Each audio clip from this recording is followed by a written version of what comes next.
ஒரு ஊரில் ஒரு பெரிய ஞானி இருந்தார். அவர் படுக்கையில் இருந்தார். இன்னும் கொஞ்ச நேரம்தான் அவர் இந்த உலகத்தில் இருக்க போகிறார். அவரை சுற்றி ஏகப்பட்ட கூட்டம். ஏற்கனவே அவருடைய உபதேசங்களை கேட்டவங்க பல பேர் வந்து அவரை சுற்றி நிற்கிறாங்க. அந்த ஞானி மெதுவாக கண்ணை திறந்து பார்க்குறார். எல்லாரும் அவருடைய கடைசி வார்த்தையை கேட்கறதுக்காக அவளோட காத்துக்கிட்டு இருக்கிறாங்க. அந்த ஞானி மெதுவாக பேச ஆரம்பித்தார். நான் என்னுடைய வாழ்நாள் பூராவும் உங்களுக்கு நிறைய போதனைகள் சொல்லிக்கிட்டு இருக்கிறேன். பேரானந்தம், மகிழ்ச்சி, தியானத்தன்மை இதை பற்றியெல்லாம் சொல்லியிருக்கிறேன். இப்போ நான் வேறு ஒரு கரைக்கு போய்கிட்டுருக்கிறேன். நான் இனிமேல் இந்த கரையில் இருக்க மாட்டேன். நீங்கள் நான் சொன்னதையெல்லாம் கேட்டீங்க, ஆனால் எதையும் நீங்கள் வந்து நடைமுறைப்படுத்தி பார்க்கல. எல்லாம் கேட்டதோடு சரி, அதோடு விட்டுவிட்டீங்க. அப்புறம் அதை தள்ளி போட்டுக்கிட்டே வந்துட்டீங்க. மேலும் அதை தள்ளி போடுறதுல எந்த பிரயோஜனமும் கிடையாது. இப்போ நான் போய்கிட்டு இருக்கிறேன். உங்களில் யாராவது என்னோட வர்றதுக்கு தயாரா அப்படின்னு கேட்டார். அவ்வளவுதான். யாரும் வாயை திறக்கலை. ஒரே மௌனம், சத்தமே இல்லை. ஒருத்தர் பார்த்துக்கிட்டே நிற்கிறாங்க. அந்த கூட்டத்தில் ஒரு ஆள் அந்த ஞானி கூடவே 40 வருஷத்துக்கு மேலே இருந்திருக்கிறான். அவனும் வாயை திறக்காமல் இன்னொருத்தன் முகத்தை பார்த்துக்கிட்டே நிற்கிறான். இந்த சமயத்தில் பின்னாடி நின்றுக்கிட்டு இருந்த ஒருத்தன் கையை தூக்கினான். ஞானி அவனை பார்த்தார். சரி, ஒருத்தனுக்காவது நம்மோட வர்றதுக்கு தைரியம் இருக்குது அப்படின்னு நினச்சார். ஆனால் அந்த ஆள் என்ன சொன்னான் தெரியுமா? ஐயா, நீங்கள் கேட்குறப்போ நான் உடனே எழுந்திருக்கல, கையை மட்டும்தான் தூக்கினேன். என்ன காரணம்னா, நான் எப்படி அடுத்த கரைக்கு வந்து சேர்றதுங்கிறது தெரிஞ்சுக்கிறதுக்காக தான். அந்த விவரத்தை மட்டும் இப்போ உங்ககிட்ட இருந்து நான் தெரிஞ்சுக்க ஆசைப்பட்றேன். ஏன்னா இப்போ நான் உங்கள் கூட வர்றதுக்கு தயாராக இல்லை. எவ்வளவோ காரியங்களை நான் இன்னும் இங்கே முடிக்க வேண்டி இருக்குது. வீட்டுக்கு ஒரு விருந்தினர் வந்திருக்கிறார். என்னுடைய இளைய மகனுக்கு கல்யாணம் பண்ணி வைக்கணும். அதனால் இன்றைக்கி உங்கள் கூட வர முடியாது. அது மட்டும் இல்லை, இப்போ உங்கள் கூட அடுத்த கரைக்கு வந்தால் திரும்பி வர முடியாதுன்னு வேறு சொல்கிறீங்க. அதனால் இப்போ நான் வரல. இன்னொரு நாள் நிச்சயமாக நான் வர்றேங்க, வந்து உங்களை சந்திக்கிறேன். அதனால் இப்போ நீங்கள் இன்னொரு தடவை எங்களுக்கு விளக்கமாக சொல்லணும். ஏற்கனவே பல தடவை சொல்லியிருக்கிறீங்க. தயவு பண்ணி இப்போ ஒரு தடவை சொன்னீங்கன்னா சௌகரியமாக இருக்கும். அந்த அடுத்த கரையை அடையிறது எப்படி? இப்போ ஒரு தடவை அதை விளக்கமாக சொல்லிட்டிங்கன்னா நல்லா ஞாபகப்படுத்திக்குவேன். அது சரியான சமயம் வர்றப்போ இது எனக்கு உதவியாக இருக்கும் அப்படின்னு நானும். ஆனால் உண்மை என்ன தெரியுமா? அந்த சரியான சமயம் வரவே இல்லை அப்படிங்கிறது தான் உண்மை. இப்படி அந்த கதை முடியும். இந்த கதை வந்து அந்த ஒரு ஆளுக்கு மட்டும் இல்லை, கிட்டத்தட்ட எல்லாருக்குமே அது பொருந்தும் அப்படிங்கிறாங்க விவரம் தெரிஞ்சவங்க. எல்லாருமே அந்த சரியான தருணத்துக்காக தான் காத்துக்கிட்டு இருக்கிறாங்களாம். அதுக்காக ஜோசியம் பார்க்குறாங்க, கைரேகை பார்க்குறாங்க. நாளைக்கு என்ன நடக்குங்கிற ஆவலில் எல்லாரும் காத்துக்கிட்டு இருக்கிறாங்க. ஆனால் அந்த ஒரு நாள் ஒருபோதும் வரப்போகிறதில்ல. நீங்கள் தள்ளி போடுறதுக்காக பல அர்த்தமில்லாத காரணங்களை தேடுறீங்க அப்படிங்கிறார் ஒரு ஞானி. காத்திருக்கிறதுலேயே நம்ம காலம் ஓடி போயிடுது. ஏன்னா இன்றைக்கி நாம் சிந்திக்கிறது நாளைக்கு நாம் சிந்திக்கிறது இல்லை. ஒவ்வொரு நாளும் ஒவ்வொரு மாதிரி போயிடுது. நாளைக்கு மறுநாளை பற்றியே சிந்திக்கிறோம். இப்படியே அது பாட்டுக்கு போயிடும். கரையை தொட்டு பார்க்குறது எப்போ? இதுதான் கேள்வி. நமக்கு வேண்டியப்பட்ட ஒருத்தர் ஒரு ரயில்வே பிளாட்ஃபாரத்தில் நின்றுட்டு இருக்கிறார். அங்கே இருக்கிறவங்ககிட்ட கேட்குறாராம், விசாரிக்கிறார். ஏங்க கிழக்க போகிற ரயில் போயிட்டுதுங்களான்னாராம். போயிட்டுதுன்னு இருக்கிறாங்க. கொஞ்ச நேரம் கழித்து ஏங்க மேற்க போகிற ரயில் போயிட்டுதுங்களான்னு கேட்டிருக்காரு. போயிட்டுதுங்களான்ருக்காங்க. அப்புறம் கொஞ்சம் நேரம் கழித்து மறுபடியும் ஏங்க 10:30 மணி வண்டி போயிட்டுதான்னு கேட்டிருக்காரு. தொடர்ந்து காலையிலேருந்து சாயந்தரம் வரைக்கும் இப்படி ஒரே இடத்துல நின்றுக்கிட்டு கேட்டுக்கிட்டே இருக்கிறார். இதை பார்த்துக்கிட்டு இருந்த ஒருத்தர் அவர்கிட்ட வந்து ஏங்க நீங்கள் எங்கே போகணும் அப்படின்னு கேட்டாராம். இவர் மெதுவாக சொன்னாராம், இந்த ரயில்வே லைனை தாண்டி அந்த பக்கம் போகணும் அப்படின்னாராம். ஒரு சின்ன பையன் வந்தான். அவனை பார்த்து ஒரு கேள்வி கேட்டோம். ஏன்ப்பா உங்கள் வீட்டில் அம்மா புத்திசாலியா அப்பா புத்திசாலியா அப்படின்னு. அவன் அலட்சியமாக நம்மளை பார்த்து சிரிக்கிறான். என்ன சார் இது, இந்த காலத்தில் இது கூட தெரியாமல் இருக்கிறீங்களே அப்படிங்கிறான். ஒரு சின்ன பையன் நம்மளை பார்த்து இப்படி கேட்டு விட்டானே அப்படின்னு நினைக்கிறப்போ நமக்கு ஒரு மாதிரி ஆகிடும். அதுக்கப்புறம்தான் இந்த தாத்தா பாட்டிலாம் சொல்கிற ஒரு கதை ஞாபகத்துக்கு வந்தது. அது என்ன கதை தெரியுமா? ஒரு ஊரில் ஒரு அம்மாவும் பிள்ளையும் இருந்தாங்களாம். அந்த மகனுக்கு திடீர்னு தேசாந்திரம் போய் வரணும்னு ஆசை வந்துட்டுது. ஊராக போய் சுற்றி பார்க்கணுங்கிற ஆசை. அந்த அம்மாவுக்கு இது பிடிக்கல. மகனை பிரிஞ்சு இருக்கிறதுக்கு அவங்க மனசு இடம் கொடுக்கல. வேணாப்பான்னு சொல்லி பார்த்தாங்க, அவன் கேட்கல. திடீர்னு புறப்படவும் செஞ்சுட்டான். சரி, இனிமேல் அவனை தடுக்க முடியாதுன்னு முடிவு பண்ணிட்டாங்க அந்த அம்மா. இருந்தாலும் புத்திசாலித்தனமாக ஒரு யோசனை பண்ணாங்க. மகனை கிட்டத்தில் கூப்பிட்டாங்க. அவங்ககிட்ட சொன்னாங்க, இதை பாருப்பா, நீ தேசாந்திரம் போகிறதுன்னு தீர்மானம் பண்ணிவிட்ட. அதை நான் தடுக்கலை, போயிட்டு வந்துடும். ஆனால் போகிறதுக்கு முன்னாடி எனக்கு ஒரு வாக்குறுதி கொடுத்துட்டு போ அப்படின்னாங்க. போகிறப்போ ராத்திரியாக இருந்தாலும் பகலாக இருந்தாலும் சரி, புளிய மரத்து நிழலில் தான் தங்கணும். திரும்பி வர்றப்போ இரவும் பகலும் நீ வேப்ப மரத்து நிழல்லே தங்கணும் அப்படின்னாங்க. சரி அப்படியே செய்கிறேன்னு சொல்லி வாக்குறுதி கொடுத்தான் பையன். புறப்பட்டு போனான். போகிற வழியில் புளிய மரத்து நிழல்லையே தங்கினான், தூங்கினான். அப்படி போய்கிட்டே இருந்தான். 7ஆவது நாள் அவன் உடம்பு சுகமில்லாமல் போயிட்டுது. ரொம்பவும் பலவீனமாயிட்டான். இனிமேல் நடக்க முடியாதுங்கிற நிலைமை வந்துட்டுது. யோசித்து பார்த்தான். சரி இதுக்கு மேலே போக வேண்டாம் அப்படின்னு முடிவு பண்ணிவிட்டு திரும்பி வர ஆரம்பிச்சிட்டான். திரும்பி வர்றப்போ வழியில் வேப்ப மரத்து நிழல்லையே தங்கி தங்கி வந்தான். நாளுக்கு நாள் உடம்பு சரியாக வந்துட்டுது. 7ஆவது நாள் வீட்டுக்கு சேர்றான். உடம்பு பழையபடியே கலகலப்பாயிட்டுது. பூர்ண சுகம். தேசாந்திரம் போன பையன் திரும்பி வந்துட்டானே அப்படின்னு அந்த அம்மா ஆச்சரியப்படலை. ஏன்னா அவங்களுக்கு தெரியும் இப்படி ஆகும்னு. பையன் சீக்கிரமாக திரும்பி வரணுங்கிறதுக்காக தான் அவங்க அந்த யோசனையை சொன்னாங்க. என்ன விஷயங்கிறதையும் அவங்களே சொன்னாங்க. மகனே, புளிய மரத்து நிழல் உடம்புக்கு உஷ்ணத்தை கொடுக்கும், சீக்கம் உண்டாக்கும். அதனால் நீ தொடர்ந்து புளிய மரத்து நிழலில் தங்கினாவே நோய்க்கு ஆளாயிட்டதுனால நல்ல பயணத்தை முடிச்சுக்கிட்டு திரும்பி வரணுங்கிற முடிவுக்கு வந்துட்டேன். திரும்பி வர்றப்போ நீ தங்கினது வேப்ப மரத்து நிழல். அது உடம்புக்கு குளிர்ச்சியை தரக்கூடியது, நோயை தீர்க்கக்கூடியது. அதனால் சுகமாக வீட்டுக்கு சேர்ந்துட்டேன். உன்னோட தேசாந்திர பயணத்தை தடுக்கிறதுக்காக தான் இப்படி பண்ணினேன் அப்படின்னாங்களாம் அந்த அம்மா. பார்த்தீங்களா அம்மாவோட புத்திசாலித்தனத்தை? அப்பாவாக இருந்தால் இப்படியா பண்ணுவார்? ஒரு அப்பா பையன்கிட்ட 10 ரூபா கொடுத்து இதை எடுத்துக்கிட்டு அடுத்த ஊருக்கு போய் அங்கே இருக்கிற மாமாக்கிட்ட இதை கொடுத்துட்டு வாடா, வழியில் எங்கேயாவது மரத்தடியில் படுத்து தூங்கி விடாதே அப்படின்னு எச்சரிக்கை பண்ணி அனுப்புனாராம். பையனுக்கு எச்சரிக்கையாக வாழறது எப்படிங்கிறத கற்றுக் கொடுக்கறதுக்காக இப்படி பண்ணார். அவன் பணத்தை வாங்கிக்கிட்டு போனான். அப்பா சொன்னதை மறந்துட்டு ஒரு மரத்தடியில் படுத்து தூங்கிட்டான். அவனுக்கு தெரியாமல் அவன் பின்னாடியே போன அப்பா அவன் கையில் இருந்த அந்த 10 ரூபாயை நைஸாக எடுத்துகிட்டு வந்துட்டார். அவன் பையில் தானே வச்சுருந்தான், அது தெரியாமல் எடுத்துகிட்டு வந்துட்டார். அவன் தூங்கிக்கிட்டு இருக்கான். எடுத்துகிட்டு ஒரு மறுபடியும் வீட்டுக்கு வந்துட்டார். பையன் முழிச்சுக்கிட்டு பையை தடவி பார்க்குறான், பணத்தை காணும். அழுதுகிட்டே திரும்பி வந்தான். அப்பா கிட்ட விஷயத்த சொன்னான். அப்பா சிரிச்சுக்கிட்டே சொன்னார், அதுக்கு தான்ப்பா ஆரம்பத்திலேயே எச்சரிக்கை பண்ணினேன், இனிமேலாவது நீ ஜாக்கிரதையாக இருக்கணும் அப்படிங்கிறதுக்காக தான் இப்படி பண்ணினேன். அந்த பணம் எங்கேயும் போயிடலை, நான் தான் அதை உனக்கு தெரியாமல் எடுத்து வச்சிருக்கிறேன். இதோ பாரு அப்படின்னு சொல்லிட்டு சைடு பாக்கெட்டில் கையை விட்டா அது ஓட்டையாக இருக்குது. அதை எவனோ ஏற்கனவே கத்திரிச்சு எடுத்துகிட்டு போட்டான். இப்போ அப்பா முகத்தில் அசடு வழிஞ்சுதான். ஒரு நாள் ஒரு தகப்பனார் தன்னுடைய பிள்ளையை அழைச்சிட்டு வந்தார். சார், இவன் சரியாக படிக்க மாட்டேங்கிறான், பெரியவங்களை மதிக்க மாட்டேங்கிறான், நீங்கள் கொஞ்ச நாள் இவனுக்கு குருவாக இருந்து நல்ல விஷயங்களை சொல்லி கொடுத்தா தேவையில்லைன்னார். பெரியவங்களையும் மதிக்காதவன் எப்படி என்ன மதிக்க போகிறான் அப்படிங்கிறது நமக்கு யோசனை வரும் இல்லையா? வேணாங்க என்னை விட்டுருங்க அப்படின்னோம். அவர் விட மாட்டேன்னு விட்டார். இல்லைன்னா அவரே சிஷ்யன் ஆகிடுவார் போல இருந்தது. சரி, வேறு வழி இல்லாமல் அந்த பையனையே என்னுடைய சைடை நான் ஏற்றுக்கிட்டு உபதேசமெல்லாம் பண்ண ஆரம்பித்தோம். அதாவது குரு பக்தின்னா அது எப்படி இருக்கணுங்கிறத பற்றி சொல்லி கொடுத்தோம் அவனுக்கு. சதமகர் அப்படின்னு ஒரு குரு இருந்தார். அவருக்கு ஒரு சீடர். அவன் பேர் துளசி சைதன்யன், நைஷ்டிக பிரம்மச்சாரி. தன்னுடைய குருவுக்கு எந்த நேரத்தில் எது தேவைங்கிறத புரிஞ்சுக்கிட்டு சேவை செய்கிறவன். ஆனால் இவனை பற்றி மற்ற சீடர்களுக்கு பொறாமல் வந்துட்டுது. இவன் மட்டும் இப்படி இருக்கானேன்னு உடனே குருக்கிட்ட போய் கோல் மூட்டினாங்க. அவன் சரியில்லை, அவன் நடந்துக்கிறது சரியில்லை, அப்படி இப்படின்னு எதையாவது சொல்லி. இருந்தாலும் இதையெல்லாம் அந்த குரு நம்பலை. அவருக்கு தெரியும் யார் யார் எப்படின்னு. துளசி சைதன்யன் பெருமையை மற்ற சீடர்களுக்கு உணர்த்தணும் அப்படின்னு நினச்சார். அதுக்கு ஒரு வழி பண்ணார். ஒரு நாள் சீடர்களை எல்லாம் கூப்பிட்டுக்கிட்டு ஒரு காட்டு வழியாக போய்கிட்டு இருந்தார். அங்கே ஒரு பெரிய மலை அருவி கொட்டிக்கிட்டு இருந்தது. குரு சீடர்கள் பக்கம் திரும்பினார்.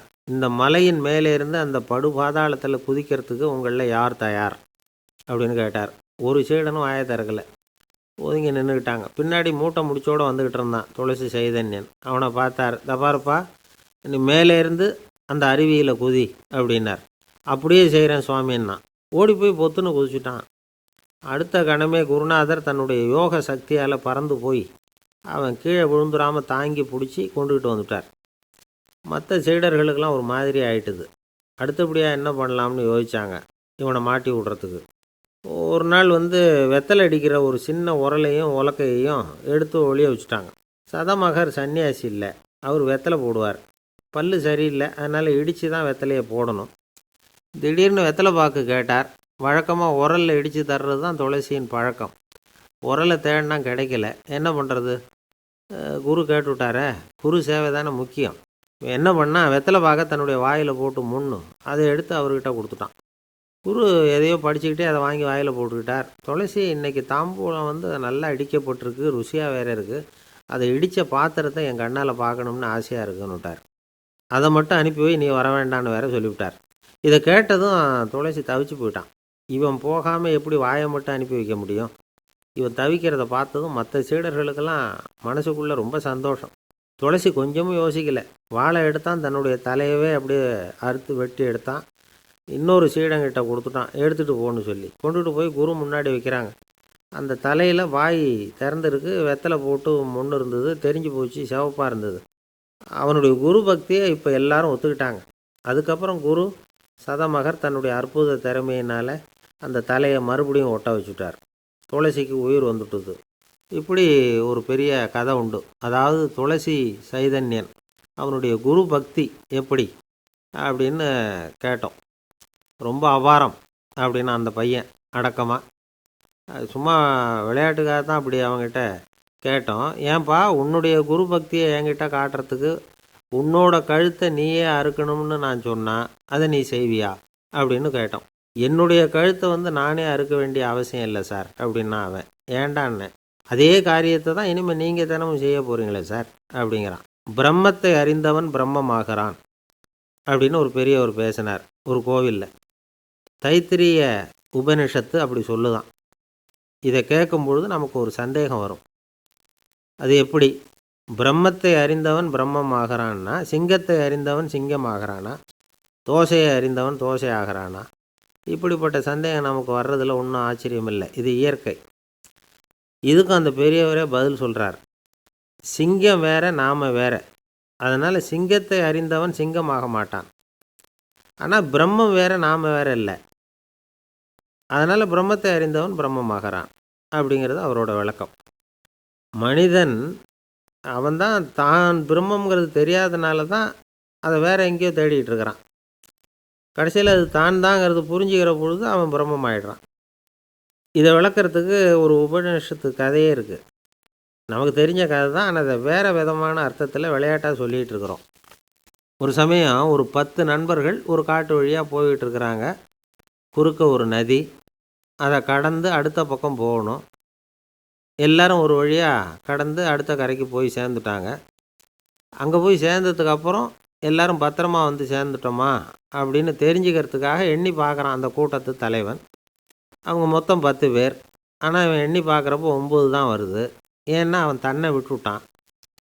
எதிரில் நிற்கிறவங்கள மட்டுமே எண்ணுறான். ஐயோ 10வது ஆள் எங்கேங்கிறான், பதறான். சரி நீ இரு, நான் எண்ணி பார்க்குறேன்னு சொல்லிவிட்டு இன்னொருத்தன் வந்து எண்ணுறான். அவனும் தன்னை விட்டுட்டு எண்ணுறான். 9 தான் வருது. எல்லாரும் கொய்யோ முறையோன்னு கத்த ஆரம்பிச்சிட்டாங்க.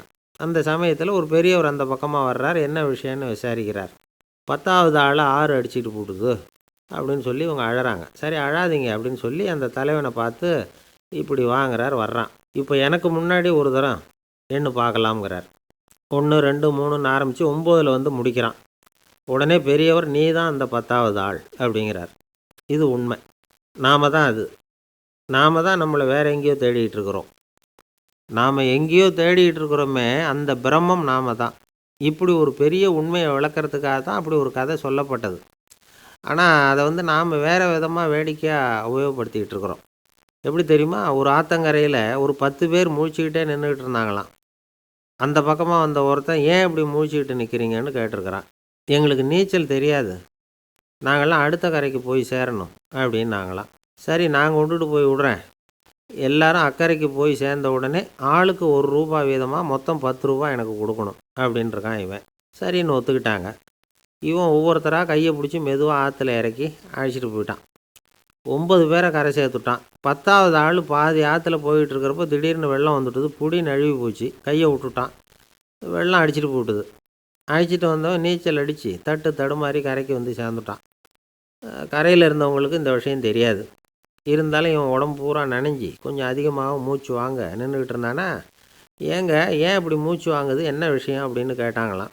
அதுக்கு இவன் கொஞ்சமாக அலட்டிக்காமல் சொன்னானா, வேறு ஒன்றும் இல்லை, நீங்கள் கொடுக்க வேண்டிய ₹10 ₹1 குறைஞ்சி போச்சு அவ்வளவுதான் அப்படின்னானா. ஒரு நண்பர் இருக்கார். எப்போ பார்த்தாலும் கையில் ஒரு புத்தகம் இருக்கும். புத்தகம் இல்லாமல் எங்கேயும் புறப்பட மாட்டார். எதுக்காக இப்படி எடுத்துகிட்டு போகிறீங்க அப்படின்னு கேட்டால், எனக்கு இது ஒரு நல்ல நண்பன் மாதிரி, இந்த காலத்தில் எங்கே போனாலும் காத்திருக்க வேண்டியிருக்கு, அது மாதிரி சமயத்தில் நான் நண்பன் கூட பேசிக்கிட்டு இருப்பேன் அப்படிம்பாரான். ஒருத்தர் ஒரு பெரிய அரச பதவியில் இருந்தார். அவர் பதவியிலேருந்து இறங்க வேண்டிய சூழ்நிலை. அரசு கொடுத்துருந்த வீட்டை விட்டுட்டு வெளியில் வர்றார். வரும்பொழுது 2 கையிலையும் 2 பெட்டியை எடுத்துகிட்டு வந்தாராம். சார், உங்களுடைய உடைமைகள் அப்படின்னு கேட்குறாங்க அங்கே இருந்த ஊழியர்கள். இவர் தன்னுடைய கையில் இருக்கிற பெட்டியை காட்டி, இதுதான் என்னுடைய சொத்து அப்படின்னாராம். ஒரு பெட்டியில் அவருடைய உடைகள், இன்னொரு பெட்டியில் அவர் விரும்பி படிக்கிற புத்தகங்கள். அவ்வளோதான். இதுதான் இருந்துதான். புத்தகம் படிக்கிறது மனசுக்கு நல்லதுங்கிறது நமக்கு தெரியும். புத்தக வாசிப்பு உடம்புக்கும் நல்லதுங்கிறாங்க. அது நமக்கு ஆச்சரியமாக தான் இருக்குது. ஒரு நபர் ஒரு வருஷத்தில் சராசரியாக 2000 பக்கங்களை படிச்சிருக்கணுமா, யுனெஸ்கோ பரிந்துரை. ஆனால் நம்ம நாட்டில் நாம் சராசரியாக படிக்கிறது 32 பக்கங்கள். அவ்வளவுதான். இவ்வளவுக்கு நம்ம நாட்டில் 6000த்துக்கும் மேற்பட்ட நாளேடுகள், 2000த்துக்கும் மேற்பட்ட இதழ்கள், மலர்கள், இவ்வளவு இருந்தும் சரியாக வரல. இந்த உலகத்தில் முதல் நூலகம் எங்கே எப்போ ஆரம்பமாச்சு தெரியுமா? கிமு 2500ஆம் ஆண்டில் அது ஆரம்பமாயிருக்குது. பாபிலோனியாவில் அமில் அணு அப்படிங்கிற அரசன் தான் நூலகத்தை உருவாக்கி இருக்கிறான். அப்போல்லாம் தாள் கிடையாது, களிமண் தான். களிமண் பலகைகளில் எழுதி அது தொகுத்து அப்படியே நூலாக்கி அதை நூலகத்தில் வச்சுருப்பாங்களாம். அரசருடைய நூலகத்தில் 1000த்துக்கும் மேற்பட்ட நூல்கள் இருந்ததாக வரலாற்று குறிப்பு இருக்குது. அது மட்டும் இல்லை, அந்த நூலகத்தில் பொருள் வாரியாக, அதாவது சப்ஜெக்ட் வாரியாக புத்தகங்களை வகைப்படுத்தி வச்சுருந்தாங்களாம். அதில் மிச்சம் இருந்த ஒரு 25 களிமண் பலகை புத்தகங்கள் இன்றைக்கும் பிரிட்டிஷ் அருங்காட்சியகத்தில் இருக்குதான். அச்சு தாள் இதெல்லாம் ஏற்பட்டதுக்கப்புறம் அமைக்கப்பட்டது தான் ஃப்ரான்ஸில் இருக்கக்கூடிய பாரிஸ் நூலகம். 1480 ஃப்ரெஞ்சு மன்னர் 11ஆம் லூயி இந்த நூலகத்தை அமைச்சாராம். ஆனால் அப்போல்லாம் அரசர்கள் மட்டும்தான் நூலகத்தை பயன்படுத்த முடியுமா. அதுக்கப்புறம் 17ஆம் நூற்றாண்டில் இந்த முறை மாறி பொதுமக்கள் அங்கே போகலாம், படிக்கலாம் அப்படிங்கிற நிலைமை தான். போட்லியன் நூலகம் அப்படின்னு அதுக்கு பேர், பாரிஸ் நகரத்தில் இருக்குது. அங்கே தான் நூல்களின் பட்டியல் தயாரிப்பு பணி ஆரம்பமாச்சு. கல்வி வளர்ச்சியையும் நூலகத்தையும் இணைச்சவர் நெப்போலியன் போனபார்ட்.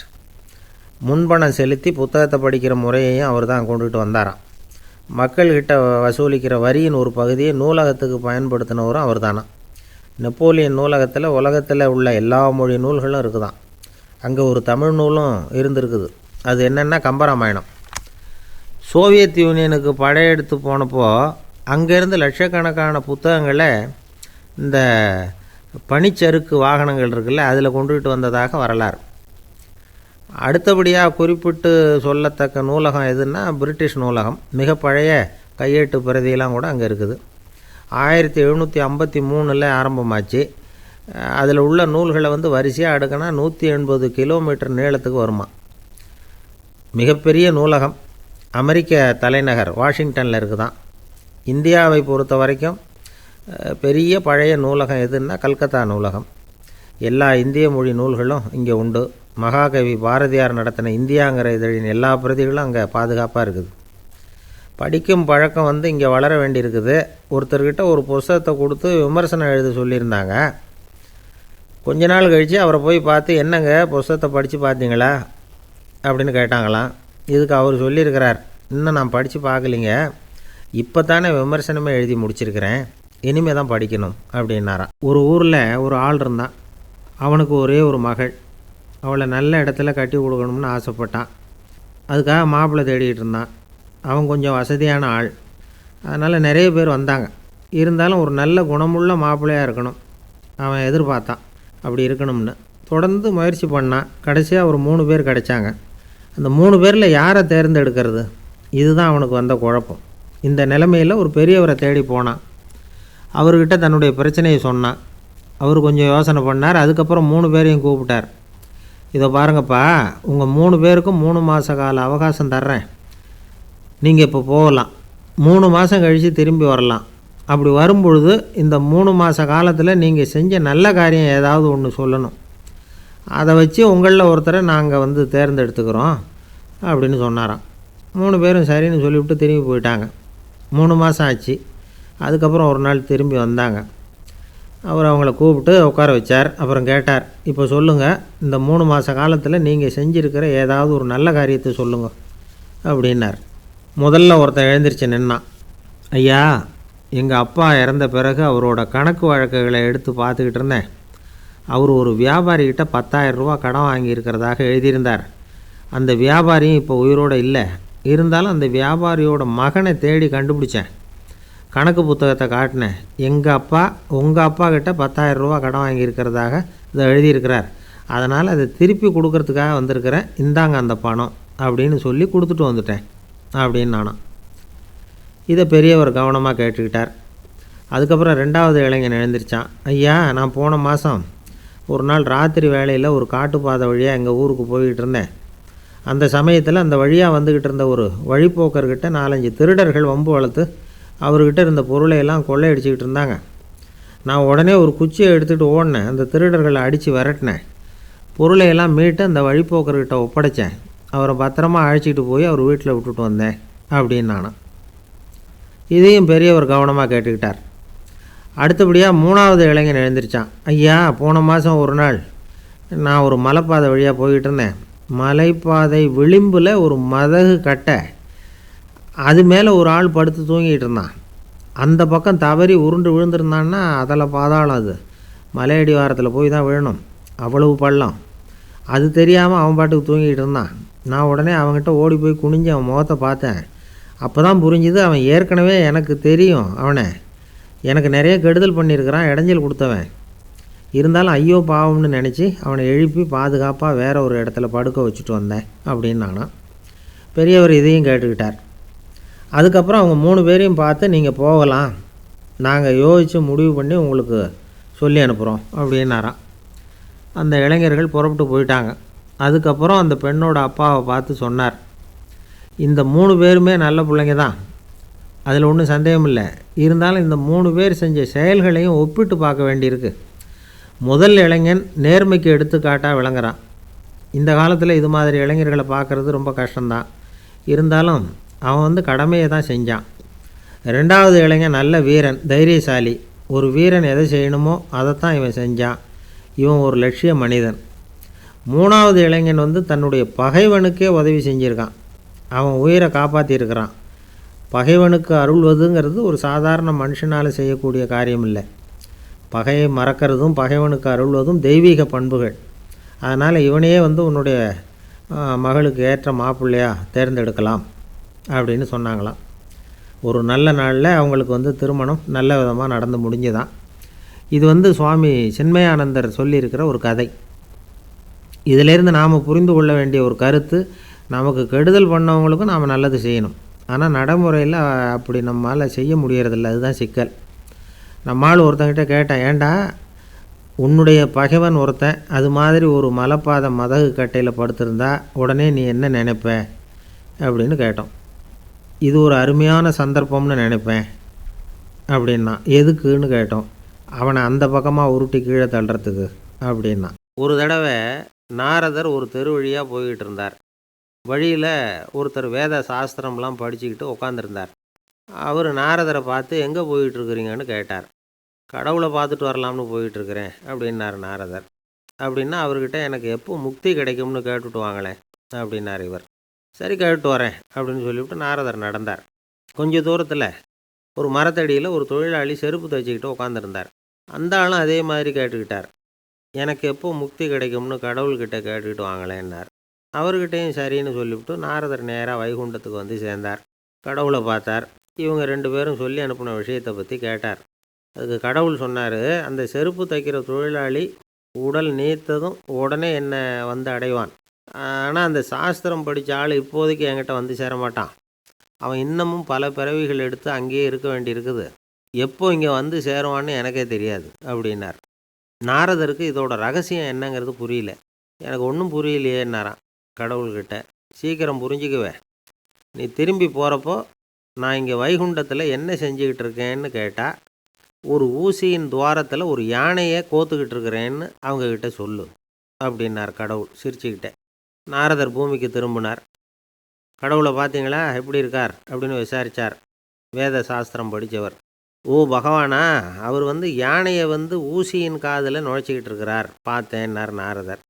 ஊசி காதில் யானையா, அது எப்படி முடியும்? நீங்கள் சொல்கிறத நான் நம்ப மாட்டேன்னு விட்டார் அவர். சரி, இந்த ஆளுக்கு இறைவன் பேரில் நம்பிக்கை இல்லை அப்படிங்கிறத நாரதர் புரிஞ்சுக்கிட்டார். அடுத்தபடியாக அந்த தொழிலாளி இருந்த இடத்துக்கு போனார். இறைவனை பார்த்தீங்களான்னு கேட்டார் அவர். பார்த்தேன், ஒரு ஊசி துவாரத்தில் யானையை கோத்துக்கிட்டு இருந்தார் அப்படின்னு சொல்லிவிட்டு நாரதர் அந்த ஆள் முகத்தை கவனித்தார். அந்த தொழிலாளி இதை கேட்டுட்டு கொஞ்சம் கூட ஆச்சரியப்படலை. அவரால் முடியாத காரியம் கூட உண்டானார். என்ன இப்படி சொல்கிற, ஊசியின் துவாரத்தில் யானையை கோக்க முடியும்னு நீ நம்புறியா அப்படின்னு கேட்டார் நாரதர். நிச்சயமாக நம்புகிறேன்னார் அவர். அது எப்படி அப்படின்னு கேட்டார் இவர். இங்கே பாருங்கள், நான் இந்த ஆலமரத்தடியில் தான் தினமும் உட்காந்துருக்கிறேன். தினமும் இந்த மரத்திலிருந்து எவ்வளவோ பழம் கீழே விழுது. இந்த பழத்தில் இருக்கிற ஒவ்வொரு விதையிலேயும் உள்ள ஒரு ஆலமரம் இருக்குது. ஒரு சின்ன விதைக்குள்ள ஒரு பெரிய ஆலமரம் இருக்க முடியுங்கிறப்ப ஊசி துவாரத்தில் கடவுள் யானையை நுழைய வச்சாருங்கிறத ஒத்துக்கிறதுல என்ன கஷ்டம் இருக்குது அப்படின்னு ரொம்ப சர்வசாதாரணமாக பதில் சொன்னாராம் அந்த தொழிலாளி. நாரதர் யோசனை பண்ணார். இந்த தொழிலாளி வேத சாஸ்திரங்களையெல்லாம் படிக்கலைன்னா கூட அறிவுபூர்வமாக சிந்தித்து இறைவனை நம்புகிறான். அதனால தான் கடவுள் இந்த ஆளுக்கு சீக்கிரம் முக்தி கிடைக்கும்னு சொன்னார் அப்படிங்கிறத புரிஞ்சுக்கிட்டாராம். இந்த கதையில் வர்ற கடவுள், நாரதர், வைகுண்டம் இதெல்லாம் ஒரு பக்கம் இருக்கட்டும், ஒரு சின்ன விதைக்குள்ளே ஒரு பெரிய ஆலமரம் தூங்கிக்கிட்டு இருக்கு அப்படிங்கிற உண்மை, அந்தரத்தில் 1000 கிரகங்கள் சுற்றிக்கிட்டு இருக்குங்கிற உண்மை, இதெல்லாம் நாம் பார்த்துக்கிட்டு தானே இருக்கிறோம். இந்த உண்மைகள் அதிசயமாக நமக்கு தெரியறதுனால அதை நம்பாமல் இருந்துட முடியாது. இயற்கையை பரிபூர்ணமாக நம்புங்கள், அந்த நம்பிக்கையே நம்ம வாழ்க்கைக்கு ஆதாரம் அப்படிங்கிறத விளக்கறதுக்காக தான் இந்த கதை. இந்த காலத்தில் நம்ம பிள்ளைங்களுக்கெல்லாம் இது மாதிரி நம்பிக்கை அதிகமாகவே இருக்குது. ஒரு நாள் ஒரு சின்ன பையன்கிட்ட கேட்டேன், ஏன்பா கடவுள் ஒரு பானைக்குள்ளே ஒரு யானையை நுழைய வச்சுட்டாருன்னு சொன்னால் அதை நீ நம்புவியா அப்படின்னு கேட்டோம். நம்புவேன் சார், அது ஒன்றும் பெரிய அதிசயம் இல்லைன்னா. எப்படிறான்னு கேட்டோம். எப்படின்னா அந்த பானை அந்த யானையை விட பெருசாக இருந்திருக்கும், அவ்வளவுதான் அப்படின்னு சொல்கிறான். ஒரு காடு, நல்ல மரம்லாம் செழிச்சு இருந்தது. அப்படிப்பட்ட காட்டில் ஒரு சாது இருந்தார். அவர் எப்படின்னா எப்பவும் ஒரு மரத்தடியில் உட்காந்துருப்பார். ஏன்னா அவருடைய இருப்பிடமே அதுதான். அவர் என்ன பண்ணுவார், 3 கல் வச்சுருந்தார். செங்கல் மாதிரி இருக்கும், ஆனால் அதை விட கொஞ்சம் பெருசாக இருக்கும். எதுக்கு அந்த 3 கல்லுன்னா அதுதான் அவருடைய படுக்கை. அதாவது தூங்குறப்ப ஒரு கல்லை தலைக்கு கீழே வச்சுக்குவார், இன்னொரு கல்லை இடுப்புக்கு கீழே வச்சுக்குவார், இன்னொரு கல்லை காலுக்கு கீழே வச்சுக்குவார். உடம்பை அப்படியே ஒரு தகட்டால் மூடிக்குவார், அப்படியே தூங்கி போடுவார். மழை பெய்யுதுன்னு வச்சுங்க, அவர் உடம்பு 3 கல் மேலே இருக்குதா, அதனால் தண்ணி அடியில் ஓடி போடும், உடம்பு நனையாது. மேலே தகடு இருக்கிறதுனால மழையும் உடம்புல படாது. அவர் தூக்கமும் கெடாது, நிம்மதியாக தூங்குவார். பகலில் அந்த 3 கல்லையும் ஒரு சேர ஒரு அடுப்பு மாதிரி வச்சு அது மேலே உட்காந்துக்குவார். அதனால் பாம்பு பூச்சி எதுவும் அவரை தொந்தரவு பண்ணுறதில்ல, அது பாட்டுக்கு நகர்ந்து போயிடும். அவர் பாட்டுக்கு நிம்மதியாக இருப்பார்.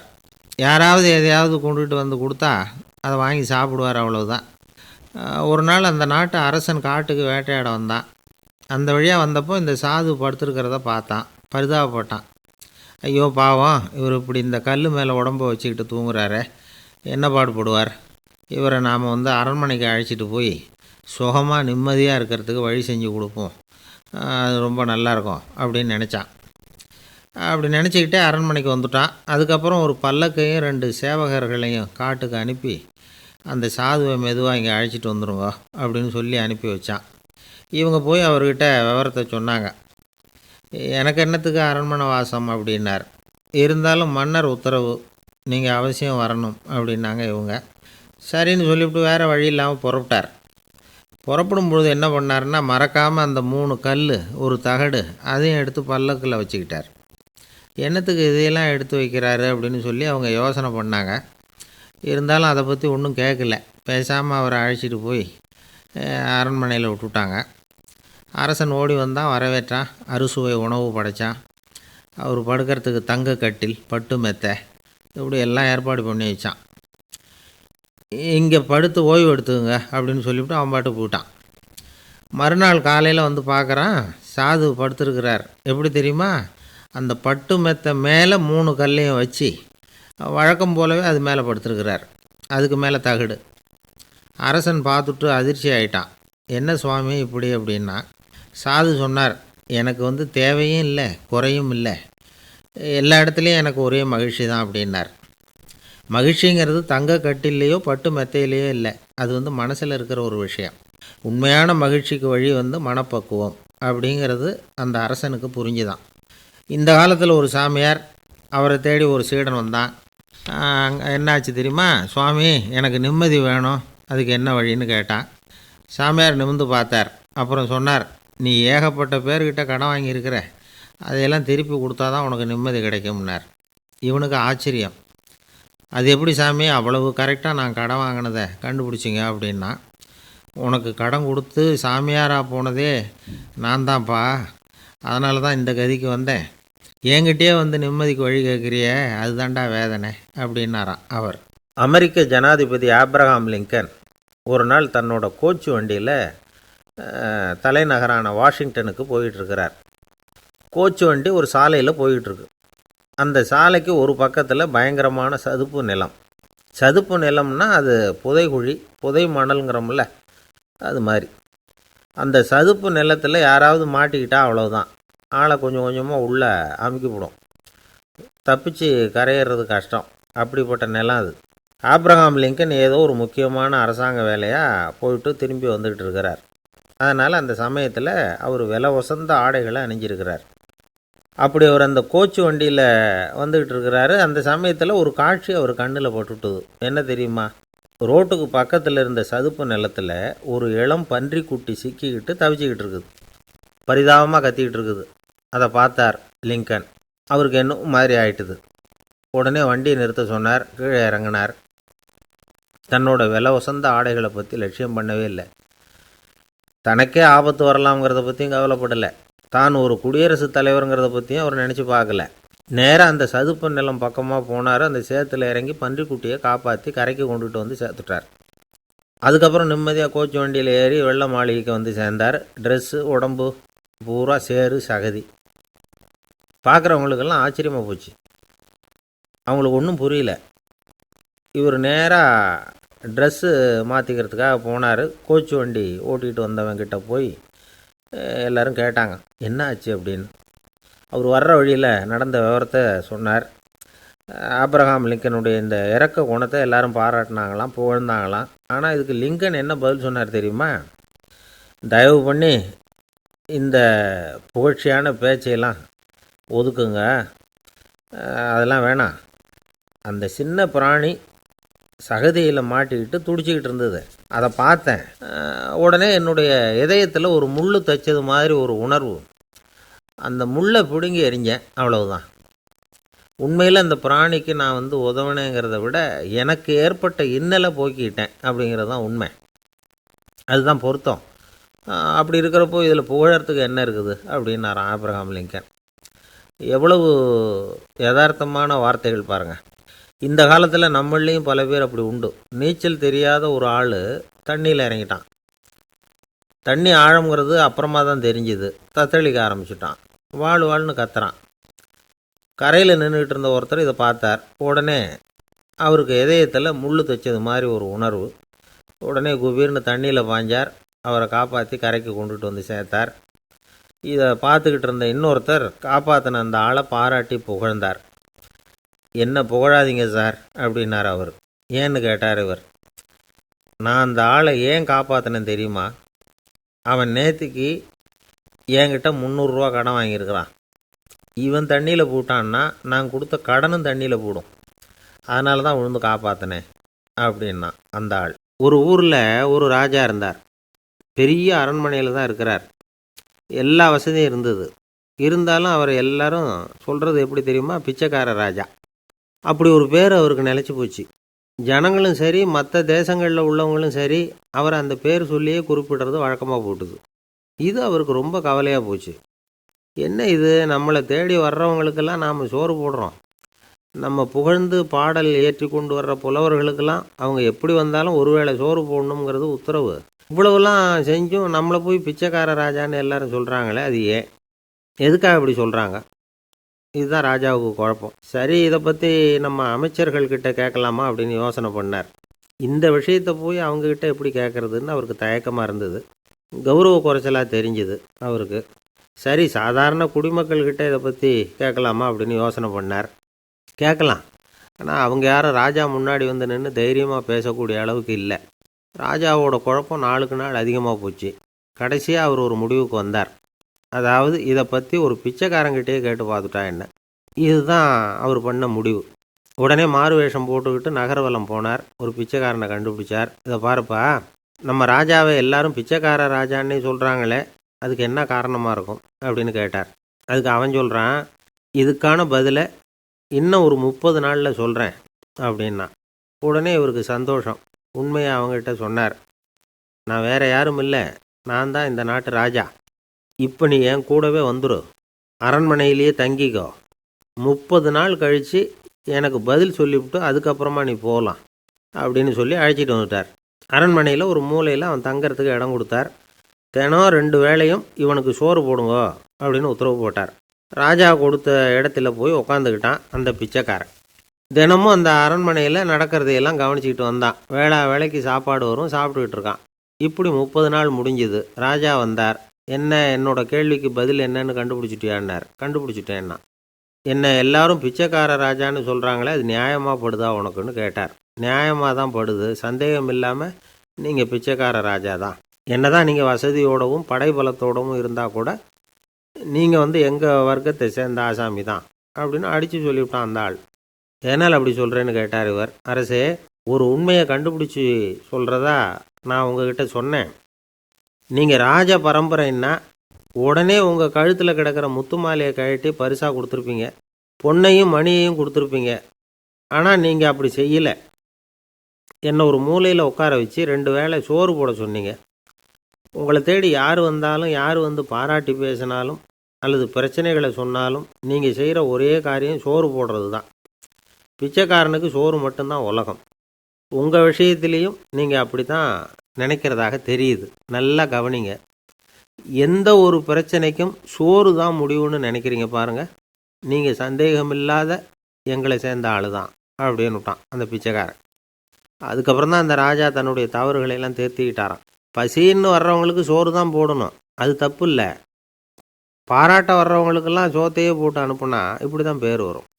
எனக்கு தெரிஞ்ச ஒருத்தர் தினமும் யாராவது ஒருத்தரை தன் வீட்டுக்கு அழைச்சிட்டு போவார், சாப்பாடு போட்டு அனுப்புவார். முன்னறிவிப்பு இல்லாமல் திடீர்னு ஒரு விருந்தாளியோட வீட்டில் போய் இவர் நிற்கிறது வழக்கம். அந்த அம்மாவும் இவருக்காக தயார் பண்ணி வச்சுருந்ததை இவர் அழைச்சிட்டு வந்திருக்கிற விருந்தாளிக்கு போட்டுருவாங்க. விருந்தாளி சாப்பிட்டுட்டு போனதுக்கப்புறம் இவர் மனைவிகிட்ட உனக்கு சிரமம் வேணாம் அப்படின்னு சொல்லிவிட்டு பக்கத்தில் உள்ள ஒரு ஹோட்டலுக்கு போய் காசு கொடுத்து சாப்பிட்டுட்டு வந்துடுவார். பல நாள் இப்படி நடக்கும்.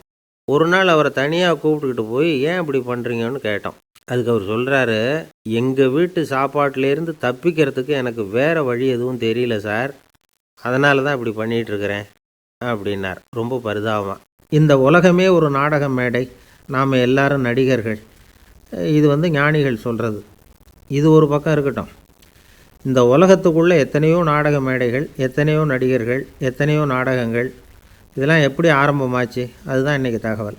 அதாவது ஆதி மனிதன் பேச ஆரம்பிக்கிறதுக்கு முன்னாடி சைகையாலேயே எல்லாத்தையும் சொல்லிகிட்டு இருந்தான். அதனால் அப்போவே நடிப்பு ஆரம்பமாயிட்டுது. முதல்ல ஒரு வேட்டையை தான் அவன் நடித்து காட்டியிருப்பான். இவன் எப்படி போனான், எதிரில் மிருகம் எப்படி வந்தது, அதோடு எப்படி சண்டை போட்டான், எப்படி அடித்து கொண்டுகிட்டு வந்தான், இதை அப்படியே மற்றவங்களுக்கு நடித்து காட்டியிருப்பான். ஏன்னா மொழி கிடையாது. இந்த காலத்துலலாம் நாடகங்களில் நடிக்கிறவங்கள நடிகர்கள்ங்கிறோம்.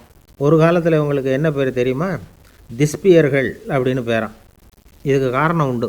அதாவது 2000 வருஷத்துக்கு முன்னாடி கிரீஸ் நாட்டில் திசிபியஸ் அப்படின்னு ஒரு ஆள் இருந்தான். அவன் ஒரு பெரிய நாடக கலைஞன். அவன் சில இளைஞர்களை சேர்த்துக்கிட்டான், பயிற்சி கொடுத்தான், நாடக குழுவை உருவாக்கினான். நடிகர்களையும் நாடகத்துக்கு தேவையான பொருள்களையும் ஏற்றிக்கிட்டு போகிறதுக்கு ஒரு வண்டியையும் தயார் பண்ணான். அந்த வண்டியிலேயே அவன் கிரேக்க நாடு பூராவும் சுற்றினான். ஊர் ஊராக நாடகம் போட்டான். ஒரு ஊருக்கு போனதும் அங்கே நாடகம் நடத்த தியேட்டர் இருக்கா அப்படிங்கன்னெல்லாம் பார்க்குறதில்ல அவன். ஏன்னா அப்போலாம் தியேட்டர்னா என்னென்ன தெரியாது. நாடகம்னா அதை ஒரு மூடிய கொட்டைக்குள்ளே தான் நடத்தணுங்கிறது அப்போ யாருக்குமே தோணலை. இந்த வண்டி போகும், அதுவே ஒரு பகுதி அப்படியே ஒரு மேடை மாதிரி விரிச்சிக்கும். அதில் ஏறி நின்றுக்கிட்டு நாடகத்தை நடித்து காட்டுவாங்களாம். மக்கள்லாம் எதிரில் தரையில் உட்காந்து அதை பார்த்துக்கிட்டு இருக்கிறது. உலகத்தின் முதல் நடமாடும் தியேட்டர் இது தானே. இந்த திசிபியஸ் தான் முதலாக உலகத்தில் நாடகங்கிற பொழுதுபோக்கை நடத்தி காட்டினவன் அப்படின்னு சொல்கிறாங்க. அவன் சொந்தமாக நாடகம் எழுதுனான், நடித்தான், நாடகத்தை இயக்கினான். அதனால தான் அவனை first man of the theatre அப்படின்னு சொல்லுவாங்க. அவன் தான் நாடக மேடையின் முன்னோடி. கிரேக்கர் காலத்திலேயே நாடக ஆசிரியர்கள், நடிகர்கள், ரசிகர்கள் இவங்கெல்லாம் உருவாயிட்டாங்களாம். நாடகத்தின் சரித்திரத்தில் இந்த 3 பிரிவும் ரொம்ப முக்கியம். அதாவது கிரேக்க தியேட்டர்கள்லாம் திறந்த வெளி மேடைகள் தான். பெரும்பாலும் மலைச்சரிவுகள், அதுவே படிப்படியாக பண்ணியிருப்பாங்க. கீழே அரைவட்ட வடிவில் மேடை, அதுக்கு ஆர்கெஸ்ட்ரான்னு பேர். பிற்காலத்தில் இதில் உட்காந்து இசைக்குழுவினர் வாய்ச்சதுனால இசைக்குழுவுக்கே ஆர்கெஸ்ட்ராங்கிற பேர் வந்துட்டுது. இப்போது கிரேக்க தியேட்டர்களில் ஒன்று, அதோட காலம் கிமு 340. அதை இன்னமும் பாதுகாத்து வச்சுருக்கிறாங்களாம். எபிடாரஸ் அப்படிங்கிற இடத்துல அது இருக்குதான். இன்னமும் அந்த தியேட்டரை பயன்படுத்திக்கிட்டு வர்றாங்களாம். சிறந்த கிரேக்க நாடகங்கள்லாம் அங்கே நடிக்கிறாங்களாம். ஆரம்ப காலத்திலேயே கட்டணம் கிடையாது. அப்புறம் பின்னாடி தான் நுழைவு கட்டணம்லாம் அப்படியே வந்துட்டு தான். நடிகர்கள் பளபளப்பான ஆடைகள் உடுத்தியிருப்பாங்களாம். இந்த குதிகால் உயர்ந்த காலணிகள் போட்டிருப்பாங்களாம். இதெல்லாம் பழைய குறிப்புகள்.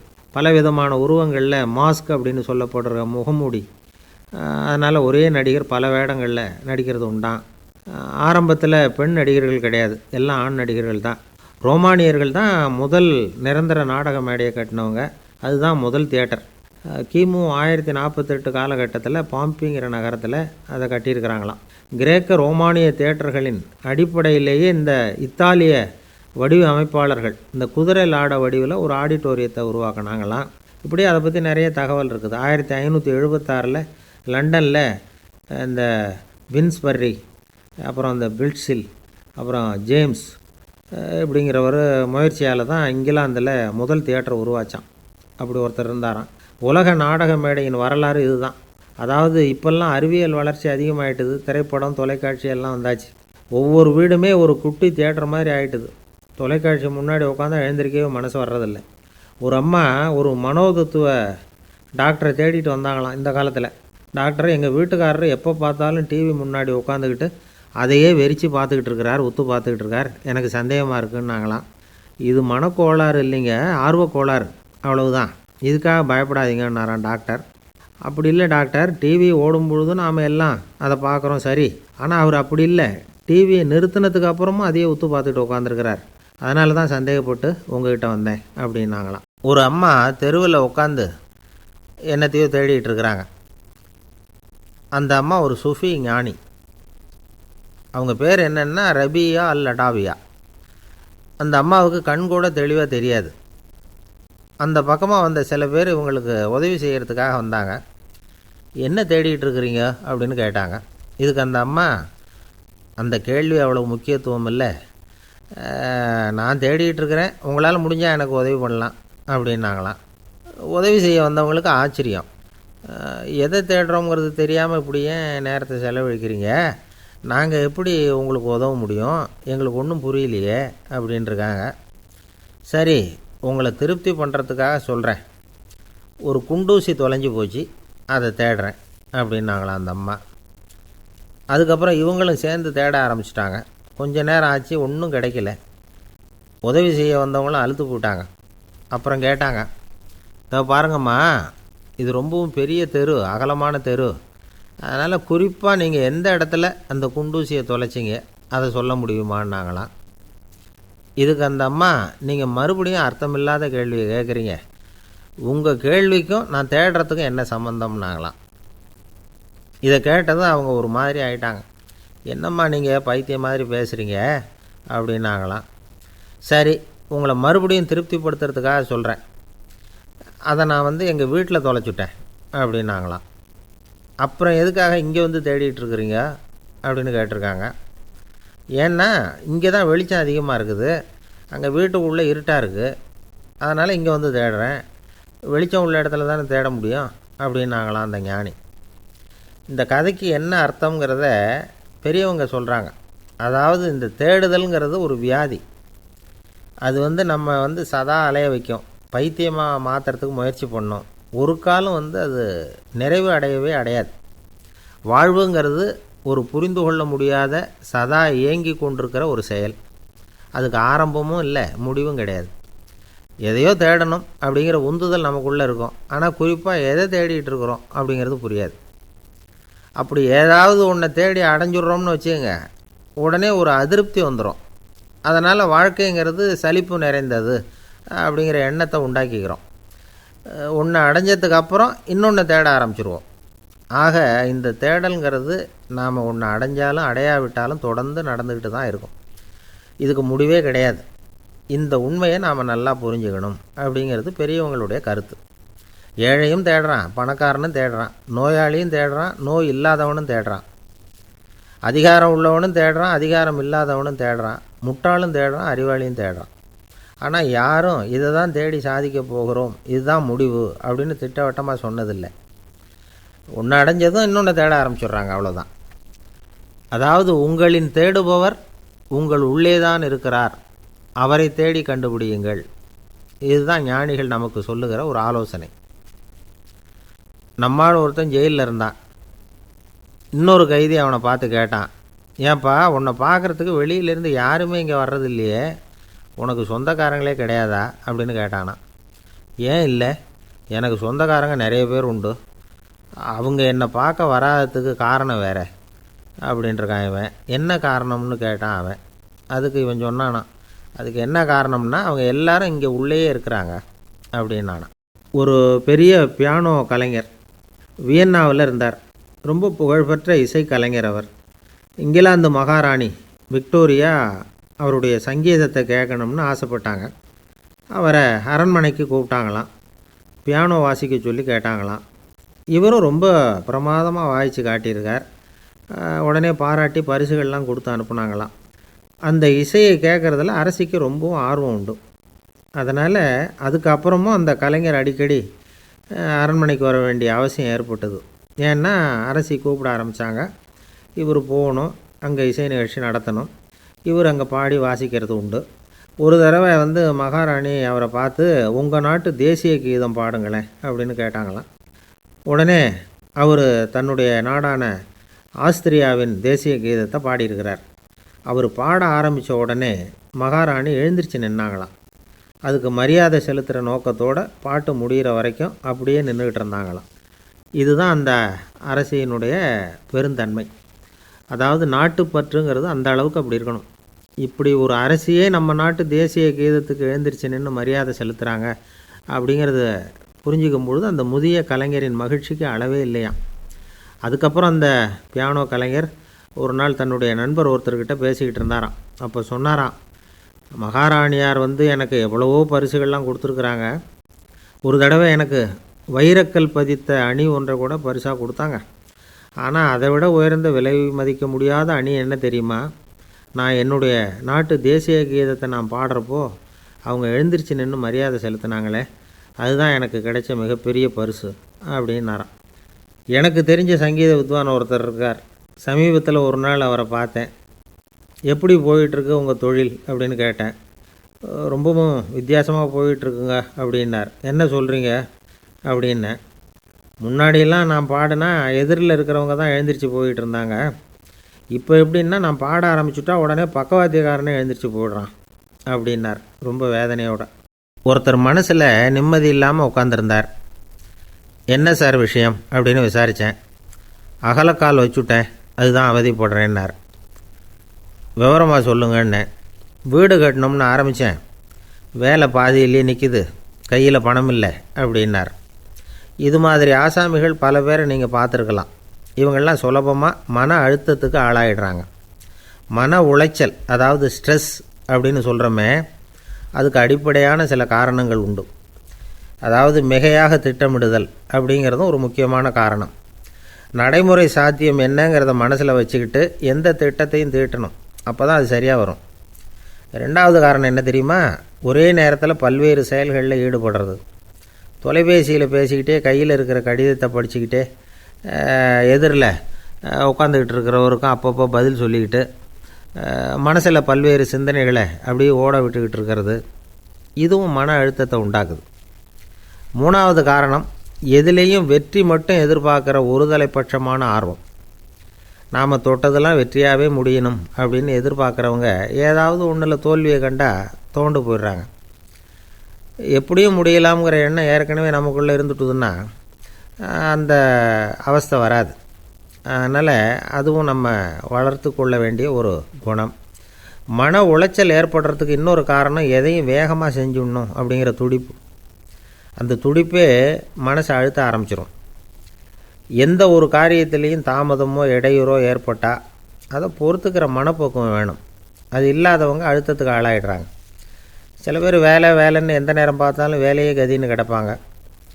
பொழுதுபோக்குக்கோ உடற்பயிற்சிக்கோ குடும்பத்தில் உள்ளவங்க அல்லது நண்பர்கள் கூட கலந்துரையாடவோ கொஞ்சம் கூட நேரம் ஒதுக்க மாட்டாங்க. இந்த சுபாவம் மன அழுத்தத்தை உண்டு பண்ணும். இதையெல்லாம் புரிஞ்சுக்கிட்டு அதிலிருந்து விடுபடுறது எப்படின்னு யோசிக்கணும். வல்லுநர்கள் இது தொடர்பாக சில யோசனைகளை சொல்லி வச்சுருக்கிறாங்க. அது என்னென்னா, வாழ்க்கைங்கிறது பிரச்சனைகளால் பின்னப்பட்ட ஒன்று. அது எப்போவுமே முடிவடையாத ஒரு தொடர்கதை அப்படிங்கிறத முதல்ல நாம் புரிஞ்சுக்கணும். ஒரே நேரத்தில் ஒரு காரியத்தில் மட்டுமே நாம் கவனம் செலுத்தணும். அடுத்தவங்க காரியத்தில் தலையிடக்கூடாது. எதையும் பேச ஆரம்பிக்கிறதுக்கு முன்னாடி நம்மை நாமே கேட்டுக்க வேண்டிய கேள்வி 2. 1, நான் சொல்ல போகிறது ரொம்ப முக்கியமானதா? 2வது, நான் சொல்கிறத அவங்க கேட்குறதுக்கு ஆசைப்படுறாங்களா? நான் பேசுகிறதுக்கு அது சரியான நேரம் தானா? இதை யோசித்து பார்த்ததுக்கப்புறம் எதையும் பேச ஆரம்பிக்கணும். முடிஞ்ச அளவுக்கு வளைந்து போகிற சுபாவத்தை வளர்த்துக்கணும். நம்ம நேரம் விலை மதிப்பு இல்லாதது. அதை வீணாக்கக்கூடாது. சிரிக்க தெரியலனாலும் பரவாயில்ல, முகத்தில் கொஞ்சம் புன்முறுவலாவது காட்டணும். இதெல்லாம் ரொம்ப முக்கியம். அடுத்தவங்க ஏதாவது செஞ்சால் உடனே நன்றி சொல்ல மறக்கக்கூடாது. தினமும் கொஞ்சம் நேரத்தை தனிமையில் செலவு பண்ணணும். மன உளைச்சலிருந்து விடுபடுறதுக்கு 3 முக்கிய வழிகள் சொல்கிறாங்க. அதை சுருக்கமாக ரெட் அப்படின்னு சொல்கிறாங்க. RED ஆங்கில எழுத்தில். அந்த முதல் எழுத்து R, அது என்னென்னா ரிலாக்ஸேஷன், அதாவது இடை ஓய்வு. 2வது E எக்ஸர்சைஸ், உடற்பயிற்சி. 3வது டயட், திட்டமிட்ட உணவு முறை. அதனால் தியானம், மூச்சு பயிற்சி இதெல்லாம் இந்த இடை ஓய்வுக்கு வழிகள். எந்த வேலையையும் தொடர்ந்து செய்யக்கூடாது. எல்லார்கிட்டையும் கலகலப்பாக பழகணும். மாதத்துக்கு ஒரு நாளாவது குடும்பத்தோடு வெளியில் போயிட்டு வரணும். சுலபமான உடற்பயிற்சிகளை செய்யலாம். உடற்பயிற்சிங்கிறது நமக்காக நாம் செய்கிற ஒரு நீண்டகால முதலீடு அப்படின்னு சொல்லுவாங்க.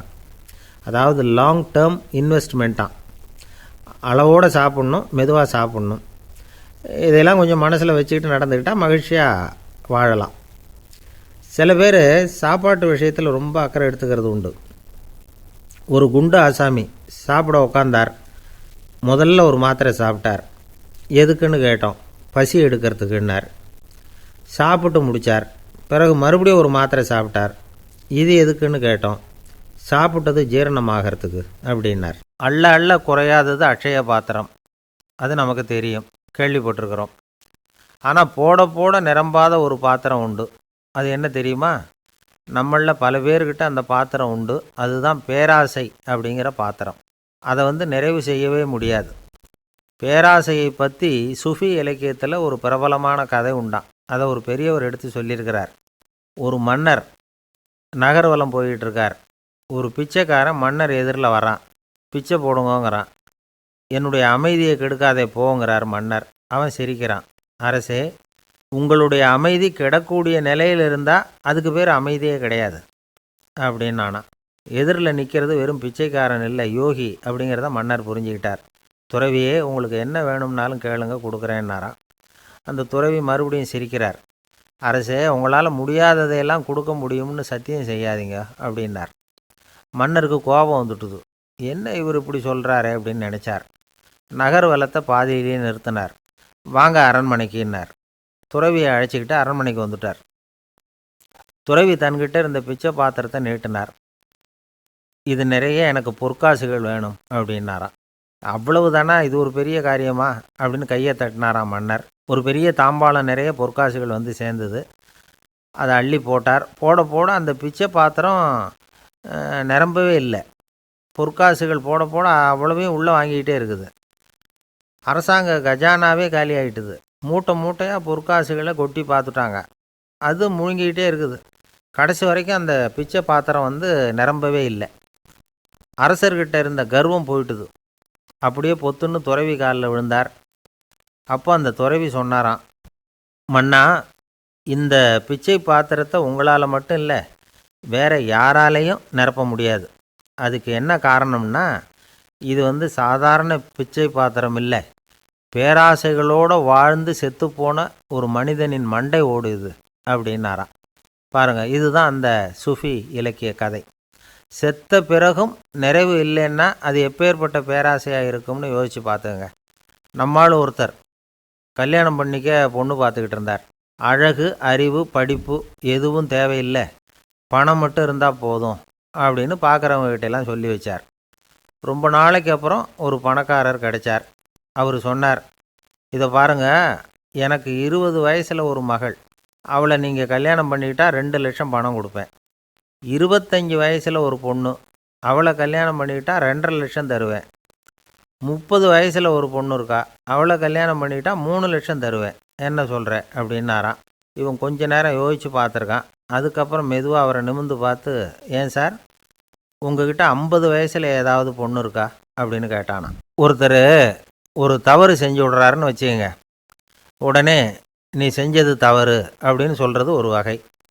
அதுக்கு பதிலாக எது சரின்னு அவர் புரிந்து கொள்ள உதவி செய்கிறது இன்னொரு வகை. இந்த 2வது வகை இருக்குது பாருங்கள், நிர்வாக இயலில் இது ரொம்ப முக்கியம். அலுவலகத்தில் வேலை பார்க்குற ஒருத்தர் முக்கியமாக தெரிஞ்சுக்க வேண்டியது என்ன தெரியுமா? சக ஊழியர்கள்கிட்ட எப்படி பழகணும், மேலதிகாரிகள்கிட்ட எப்படி பழகணும், தனக்கு கீழே வேலை செய்கிறவங்கக்கிட்ட எப்படி பழகணும், வாடிக்கையாளர்கள்கிட்ட எப்படி பழகணும், இவங்க எல்லார்கிட்டையும் செம்மையான உறவை ஏற்படுத்திக்கிறது எப்படி, இதையெல்லாம் சொல்லிக் கொடுக்குற பாடம்தான் இன்டர் பர்சனல் ஸ்கில், திறமையான உறவு அப்படிங்கிறது. எந்த வேலையில் இருந்தாலும் சரி, இந்த உறவுகளை வளர்க்கும் திறன் உள்ளவங்க சீக்கிரம் முன்னுக்கு வந்துடுறாங்க. மற்றவங்க கிட்ட உறவை பலப்படுத்திக்கிறது எப்படி அப்படின்னு தெரிஞ்சுக்கிட்டோம்னா எந்த ஒரு தடையையும் சுலபமாக தாண்டி செய்கிற தொழிலில் முன்னுக்கு வந்துடலாம். ஹார்வர்டு பல்கலைக்கழகத்தில் ஒரு கணக்கெடுப்பு பண்ணி பார்த்தாங்களாம். பார்க்குற வேலையில் எது மாதிரி குணாதிசயம் உள்ளவங்க வேகமாக முன்னுக்கு வர்றாங்க அப்படின்னு தெரிஞ்சுக்கிறதுக்காக இந்த கணக்கெடுப்பு. வெவ்வேறு துறையில் வேகமாக முன்னுக்கு வந்திருக்கிற பல பேரை சந்தித்து இந்த சர்வேயை நடத்தியிருக்கிறாங்க. அவங்க கண்டுபிடிச்சி சொல்லியிருக்கிற உண்மை என்ன தெரியுமா? ஒருத்தர் ஒரு வேலையில் இருந்தால் அது சம்பந்தப்பட்ட சப்ஜெக்ட் பற்றிய அறிவு 35% இருந்தால் போதுமா. ஆனால் உறவுகளை வளர்க்கக்கூடிய திறன், இன்டர் பர்சனல் ஸ்கில்லு 65% வேணும். இப்படி உள்ளவங்க சீக்கிரம் முன்னுக்கு வந்துடுறாங்களாம். அதனால் ஒருத்தருக்கு வேலை சரியாக புரியலைன்னா கூட விவரமாக மற்றவங்கக்கிட்ட பழகிறது எப்படின்னு புரிஞ்சால் போதும், அவர் முன்னுக்கு வந்துடலாம். அலுவலகங்களில் மட்டும் இல்லை, எல்லா இடங்கள்லையும் இது ரொம்ப முக்கியம். வீட்டுக்குள்ளேயும் இது ரொம்ப முக்கியம், வீட்டுக்கு வெளியேயும் இது முக்கியம். அடுத்தவங்கக்கிட்ட பழகிறது எப்படிங்கிறத தெரிஞ்சிக்காதவன் வாழ்க்கையில் முன்னேற முடியாது. இன்றைக்கி ஆயுதங்களால் காயப்படுத்தி கொள்ளுகிறவர்களை விட வார்த்தைகளால் காயப்படுத்தி கொள்ளுகிறவர்கள் தான் அதிகம். பெரியவங்க என்ன சொல்கிறாங்க தெரியுமா? நீங்கள் இந்த பூமியில் பிறந்ததன் அர்த்தம் பூர்த்தி ஆகணும்னா அடுத்தவங்களுக்கு உதவி பண்ணுங்க. அடுத்தவங்களுக்கு உதவி செய்ய முடியாவிட்டால் கூட பரவாயில்லை, ஆனால் யாரையும் புண்படுத்தி விடாதீங்க அப்படின்னு சொல்கிறாங்க. எனக்கு தெரிஞ்ச ஒருத்தர் ஒரு அலுவலகத்தில் வேலை பார்க்குறார். அவர் சொல்லுவார், எனக்கு இந்த இன்டர் பர்சனல் ஸ்கில் ரொம்ப அதிகம் சார். சக ஊழியர்கள்கிட்ட ரொம்ப சுமூகமாக நடந்துக்குவேன். என் கூட வேலை பார்க்குற ஒருத்தருக்கு ஏதாவது ஒரு கஷ்டம்னா அந்த சமயத்தில் அவர் செய்ய வேண்டிய வேலையை நான் செஞ்சுருவேன் சார் அப்படிம்பார். நான் அவர்கிட்ட சமீபத்தில் அப்படி ஏதாவது செஞ்சுருக்கீங்களா அப்படின்னு கேட்டேன். செஞ்சுருக்கேன் சார். போன வாரம் புதன்கிழமை ஆஃபீஸில் என் பக்கத்து சீட்டுக்காரருக்கு வயிற்று வலி. உடனே நான் மெடிக்கல் லீவ் போட்டுவிட்டு எங்கள் வீட்டுக்கு போயிட்டேன் சார் அப்படின்னார்.